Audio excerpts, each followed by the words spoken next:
मैंने जो ये बात उठाई है वो सिर्फ एक अनुभव ही नहीं, ये समाज की गहराई में बैठा हुआ दोहरा मापदंड है, जिसे सालों से सामान्य बना दिया गया है। जिस घर में पुरुष कमाता है, वहाँ अक्सर वही खुद को मुख्य समझने लगता है। वो महिला के काम को छोटा मानता है, उसे घर की चार दीवारों में सीमित रखता है, जैसे घर संभालना कोई काम ही नहीं, बस उसकी ड्यूटी हो। लेकिन सच ये है कि घर संभालना कोई छोटी जिम्मेदारी नहीं, वो एक पूरा का पूरा सिस्टम है, जिसे महिला बिना छुट्टी और बिना सैलरी के संभालती है। और फिर जिंदगी एक पल में करवट लेती है।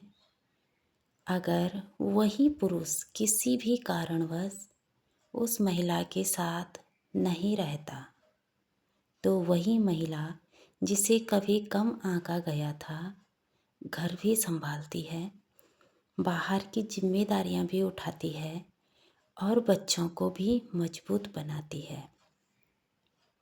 वो ये सब बिना किसी ट्रेनिंग के कर लेती है, क्योंकि उसे बचपन से ही हर परिस्थिति में ढलना सिखाया गया है। उसे सिखाया गया है, हालात जैसे भी हो तुम्हें संभालना ही है। अब दूसरी तरफ देखो, अगर वही जिम्मेदारी किसी पुरुष पर आ जाए, उसके साथ महिला नहीं रहे, तो समाज उसे बेचारा कहता है। उसे सलाह दी जाती है कि दूसरी शादी कर लो, कोई महिला घर संभालने के लिए लेके आ जाओ। और हैरानी की बात यह है कि समाज इसे गलत नहीं मानता, बल्कि उसका साथ देता है। लेकिन अगर एक महिला वही कदम उठाए, अगर वो अपने लिए दूसरा जीवन साथी चुने, तो उसी समाज के सवाल खत्म ही नहीं होते। उसके चरित्र पर उंगली उठती है, उसके फैसले पर शक होता रहता है और उसे गुनहगार बना दिया जाता है। ये भेदभाव क्यों?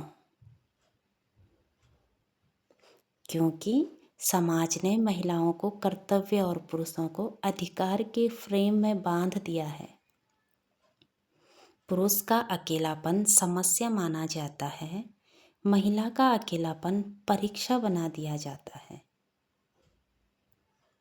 समाज को डर है, अगर महिला भी अपने लिए फैसले लेने लगेगी तो वो नियंत्रण से बाहर हो जाएगी। वो किसी के नियमों पर नहीं, अपने नियमों पर जीने लगेगी। लेकिन अब ये सोच भी धीरे धीरे टूट रही है।